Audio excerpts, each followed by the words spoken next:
Hyundai Motors India ने पिछले साल 27,870 करोड़ का आईपीओ लॉन्च करके देश का सबसे बड़ा आईपीओ का रिकॉर्ड बनाया था। लेकिन भैया अब ये रिकॉर्ड 2025 में टूटने वाला है, ऐसा लग रहा है।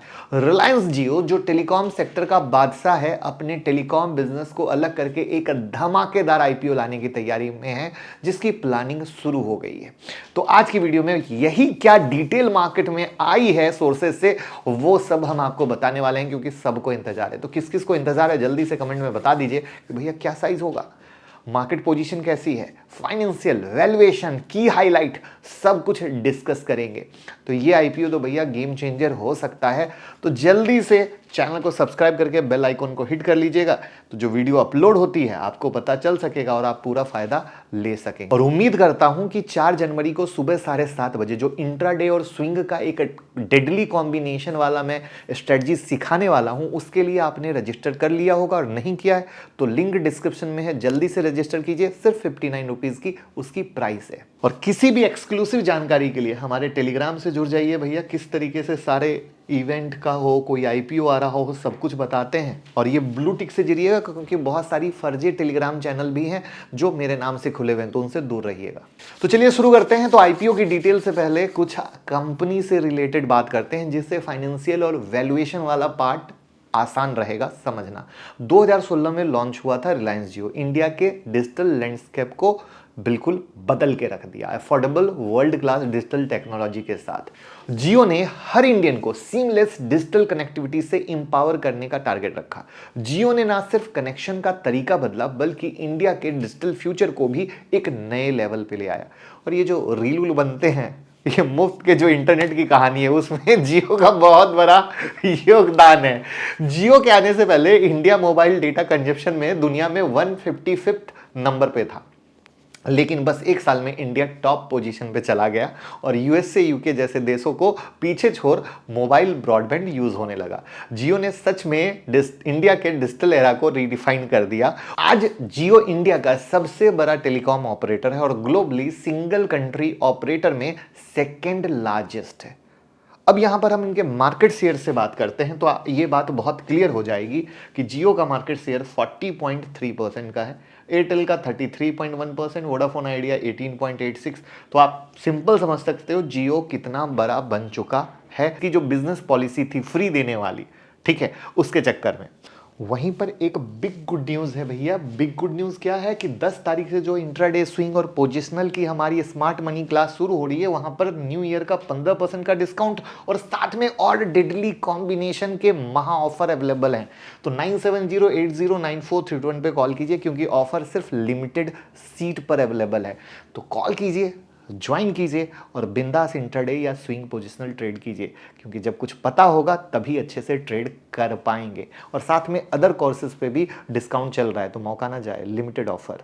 आईपीओ लाने की शुरुआत आज नहीं 2019 से चल रही थी। रिलायंस इंडस्ट्री ने कहा था कि रिलायंस जियो अगले 5 साल में धीरे धीरे लिस्टिंग की तरफ बढ़ेगा, लेकिन उस वक्त कंपनी ने लिस्टिंग के लिए कोई स्पेसिफिक टाइमलाइन नहीं दिया था। ठीक है, तो 2019-2024 मोटा मोटा 5 साल आप देख ही रहे हो कि खत्म आने पे आ चुका है। यह एक सवाल और हो सकता है कि रिलायंस जियो आखिर आईपीओ के लिए क्यों जा रही है। उसका रीजन है जियो का रेवेन्यू कंट्रीब्यूशन। पहले वो देख लीजिए।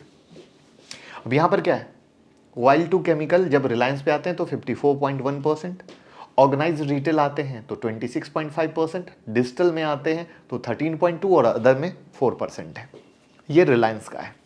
तो ये लोग लगभग 13% का रेवेन्यू कंट्रीब्यूट करते हैं रिलायंस में। और लास्ट के कुछ महीनों में हमने देखा है कि रिलायंस एज ए स्टॉक काफ़ी स्ट्रगल कर रहा है, जिसकी वजह से इनके आर्म्स जैसे जियो डिजिटल और रिटेल की वैल्यू अनलॉकिंग नहीं हो पा रही है, बल्कि वैल्यू घट रही है। और इसलिए रिलायंस ने ये रास्ता चुना है। बहुत लोग रिलायंस में फंसे हुए भी हैं। तो आखिर रिलायंस परफॉर्म क्यों नहीं कर पा रहा है? अगर आप चाहते हैं कि मैं इसकी वीडियो बनाऊं तो आप कमेंट में बता दीजिएगा। तो आपको याद होगा रिलायंस रिटेल का भी आईपीओ की न्यूज़ आपने सुनी है, जो 2025 में आ सकता है। रीज़न वही सेम है। वैल्यू अनलॉकिंग की बात मैं क्यों कर रहा हूं वो भी आपको समझाता हूं, जिससे जब जियो लिस्ट होने को आएगा तो आप एक प्रॉपर सही डिसीजन ले पाओगे। और इसको समझते हैं रिलायंस के ओवरऑल रेवेन्यू और जियो के रेवेन्यू के बाइफर्केशन से। अब यहां पर अगर आप देखो तो रिलायंस इंडस्ट्री का रेवेन्यू मैंने अगेन यहाँ पे दिखाने की कोशिश की है और यहाँ पे इनके ऑपरेटिंग प्रॉफिट को हमने दिखाने की कोशिश की। सितंबर 2023, दिसंबर 2023, तो यानी सितंबर में जो था दिसंबर में गिरा, फिर मार्च में बढ़ा, फिर जून में गिरा और सितंबर में गिरा। यानी अगर ऑपरेटिंग प्रॉफिट देखोगे तो मार्च 2024 के बाद से लगातार गिर रहा है। लेकिन अब इसमें मज़ेदार चीज़ क्या है कि जब हम रिलायंस जियो के डिजिटल रेवेन्यू पे आते हैं तो ये गिर ही नहीं रहा, ये लगातार बढ़ता जा रहा है ऑपरेटिंग रेवेन्यू। इब्टा देखोगे तो लगातार बढ़ता जा रहा है, यानी रिलायंस स्ट्रगल कर रहा हो बट जो इनके आर्म्स हैं बहुत बेहतर परफॉर्म कर रहे हैं। और अगर कोई उनका इंटरनल आर्म्स बेहतर परफॉर्म करेगा और उसको अलग प्लेटफॉर्म मिल जाएगा तो वो तो रिलायंस यानी अंबानी भाई के लिए एक बेहतरीन ही चीज़ है ना, क्योंकि वो तो अंदर दबा हुआ है, अपनी विचारधारा को, अपनी कैपेबिलिटी को दिखाई नहीं पा रहा है।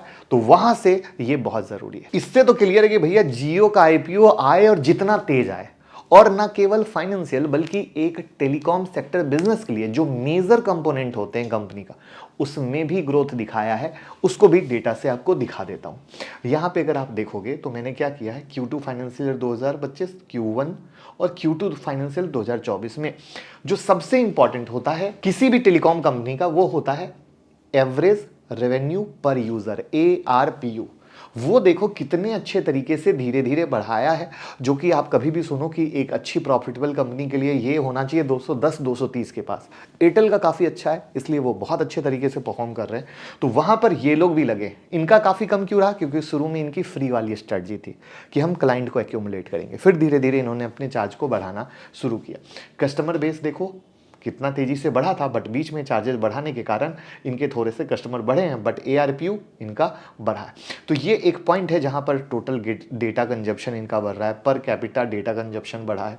तो हर एक लेवल पर चीजें बेहतर तरीके से परफॉर्म हो रही है। यानी इससे तो क्लियर हो गया कि ये अंदर में बहुत धमाकेदार परफॉर्म कर रहे हैं, यानी आईपीओ जो होगा बहुत धमाकेदार होगा। लेकिन इसकी डिटेल कब पता चलेगी, जब कंपनी आईपीओ फाइलिंग करेगी और अपने DRHP में पूरे पन्ने को खोल के रखेगी अच्छे तरीके से। लेकिन अभी तक जो टेंटेटिव इंफॉर्मेशन सोर्सेस से मार्केट में है उसके हिसाब से आईपीओ का टोटल साइज 35,000 से 40,000 करोड़ का हो सकता है, यानी जो हुंडई से लगभग 25 से 30% ज़्यादा होगा। वहीं वैल्यूएशन टर्म में बात करें तो 100 से 120 बिलियन डॉलर, जो लगभग 8 लाख करोड़ तक का वैल्यूएशन हो सकता है। आर्टिकल के बेसिस पे कहें तो OFS और फ्रेश इशू दोनों का कॉम्बिनेशन होगा। टाइमिंग 2025 के सेकेंड हाफ की कहा जा रही है। हालांकि रिलायंस ने अभी तक कोई ऑफिशियल स्टेटमेंट इस बात को लेकर नहीं दिया है, बट 2025 में लोगों का मानना है कि जिस तरीके से रिलायंस स्ट्रगल कर रहा है और ये चीज़ बेहतर परफॉर्म कर रही है, लेकर आना चाहिए। तो ये थी भैया अभी तक की जो अपडेट मार्केट में थी जियो इन्फोकॉम की, वो मैंने आपके साथ शेयर कर दी। मुझे लगता है कि आपको इन्फॉर्मेशन प्रॉपर मिल गई होगी और बाकी हम आपके साथ अपडेट करते रहते हैं। डीमेट अकाउंट का लिंक डिस्क्रिप्शन में है, डीमेट अकाउंट ओपन कीजिए और भैया सपोर्ट करते रहिए। Thank you so much.